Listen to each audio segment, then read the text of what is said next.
Bring a microphone around to you.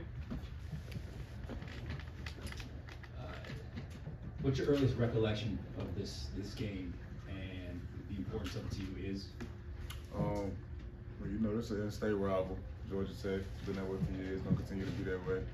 And like I said, this is more of a pride game than anything. You know, you want to pride ourselves on running this state, so we definitely want to come out on top.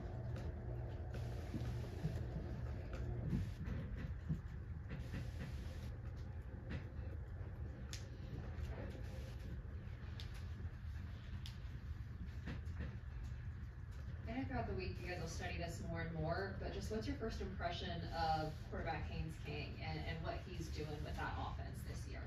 God brings a lot of juice, a lot of energy. Really, I feel like he's definitely turning that program completely around. That was one of the things that Coach Smart said after the win versus Tennessee. He's basically just saying that this is not the same Tech that it's been over the years. Those guys are coming to play, and we're going into their stadium, so it's always gonna make fun for a great matchup. And those guys are definitely gonna bring it and give us their best shot. Javon, over here. I could be wrong, but I don't think Georgia Tech offered you out of high school. No. Does that mean anything to you? I mean, you're a Georgia football player and didn't get offered by Georgia Tech. First of all, you have to be an anomaly. Second of all, do you think about that at all? I mean, a lot of schools didn't offer me that one office role, so at the end of the day, I'm here now, so none of that stuff really matters. Like I said, but I mean, I'd be fool to say, like, you know, certain schools I don't kind of, you know, so have a chip on my shoulder about, but at the end of the day, I just want to come out with a W. That's it. Looking forward to see Dominic Blaylock and chance maybe to shut him down and talk a little smack. Yeah, man. Shout out my boy Dom, man.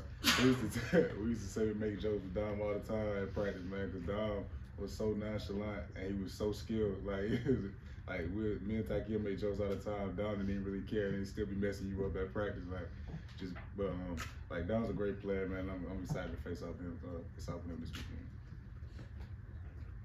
Javon, with Dom there, Brett Seither, Coach Faulkner there, does that add anything to this rivalry? There's some familiar faces on the other side this year. I don't know if it adds anything, but like I said, it really doesn't matter who's over there. We want to win. You know, so those are our guys. Those will always be our brothers. But at the end of the day, they're on a different time. They're on a different team this year. So we're trying to come out with a victory.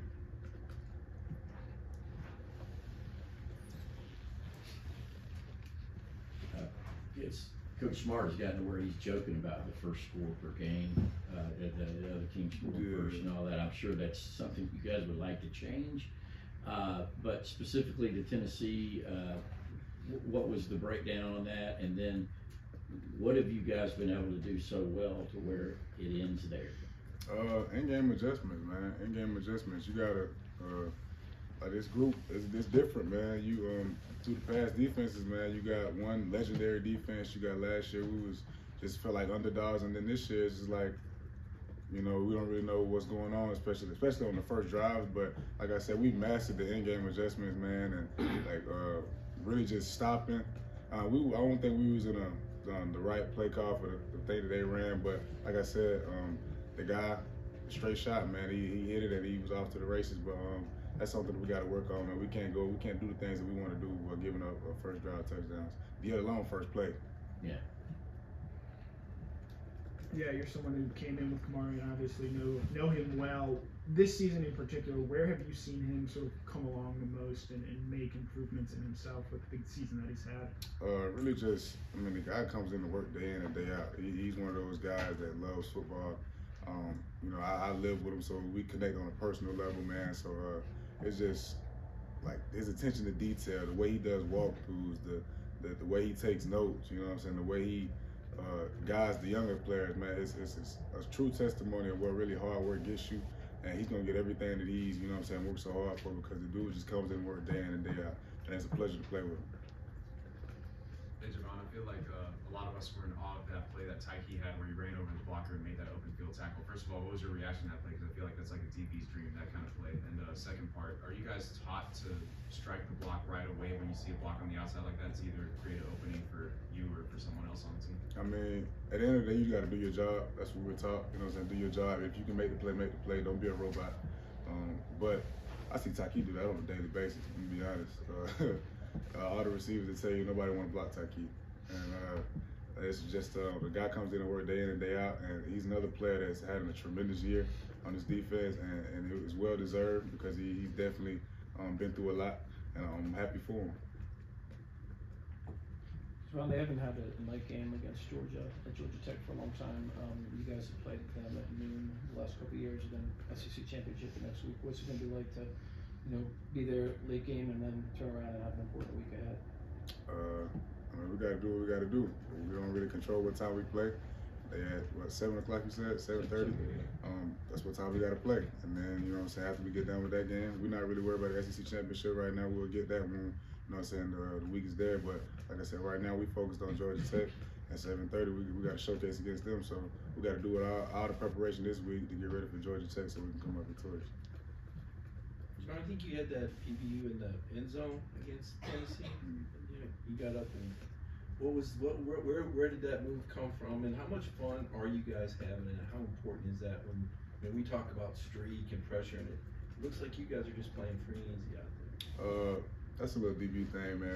A little seatbelt action, man. But yeah, that's something that we do all around the country, just DBs as a collective group. But I mean, it's fun, man. This game is fun. It doesn't matter. Like, I feel like people put a little too much pressure in a sense. Like, it's still a game. Like, we're athletes. We're students. Like, we're just playing the game that we love, playing the game that we've been playing since we was 5, 6 years old. Like, there's never I know for me personally, there's never no pressure. I'm playing a game. I'm doing something that I love to do. So I don't really get into the streaks and things like that. But anytime I step on that field, it's a pleasure. I'm grateful. I show tremendous gratitude. Thankful for the man above for giving me the opportunity to play this game. And anytime I step out there with my brothers, like, I shed tears. I bled with those guys. So, like, anytime I get to step out there with them, it's always gonna be fun. Speaking of doing something that you love, I just want to ask how much you've enjoyed doing podcasting this year, and with what areas doing that do you think you've grown the most in? It's fun, man. I always wanted to, I grew up, me and my mom grew up watching Shannon Sharpe and Skip Bayless. That was some things we did before I got on the bus in the morning, went to school. We used to watch Shannon Sharpe and Skip, and that was our little thing, man. So really just broadcasting is always something that, especially the podcast, just be open, be yourself. I feel like when the people really don't really get to see our personalities outside our helmet, outside our shoulder pads and things like that. So that's just another way for me to, showcase personality along with my brother Jackson. So just really just giving the people something to see outside of football.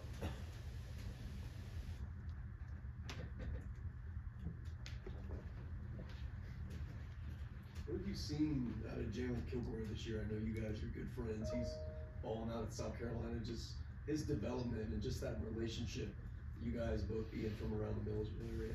I talk to him frequently, so I talk to him here and there, especially when we get a chance. I remember we was coming back. I forget what game it was when he caught his first interception versus Tennessee. Man, I was watching it on the bus, and really just I knew he was gonna be great from the moment we came out together. Man, it was just his work ethic since he was a child. Man, he comes from a great family, great brothers. Those guys paved the way for him. Great, like I said, great family, great father, mother as well. Man, just knowing where he came from, I knew he was gonna be special, man. And he's continued to do special things, and I'm proud of him, tremendously proud of him. Got time for 2 more questions? First, I hope you have a long football career because I don't want you coming from a job. Secondly, with Thanksgiving approaching, just curious what you're thankful for. Thankful for everything, man. I'm thankful for this team, this organization. Thankful for my family. Thankful to be in front of y'all today, man. I'm thankful to have breath. I'm thankful for everything, man. Everything that my Lord and Savior has given me, I show tremendous gratitude for, and I can't wait to eat. Obviously, the joy of the game is going to be part of the answer here, but when Kirby has talked in the past about teams getting complacent and that being the enemy, obviously that's not an issue for you, but collectively, how do you think this team has avoided that and stayed on that hunter mentality? Is it being humbled by the opening drives? Is it knowing there's so much more you can do to get better still? Definitely. I feel like you can get better each and every day at all the things, even things that you so-called good at. You definitely can get better at. As far as the team, I mean, you guys read the news. We've been on upset alerts for I don't know how many weeks now, and we continue to take those punches and keep going, man. So complacency is really not an idea. Now I know I said that before, but I really believe it.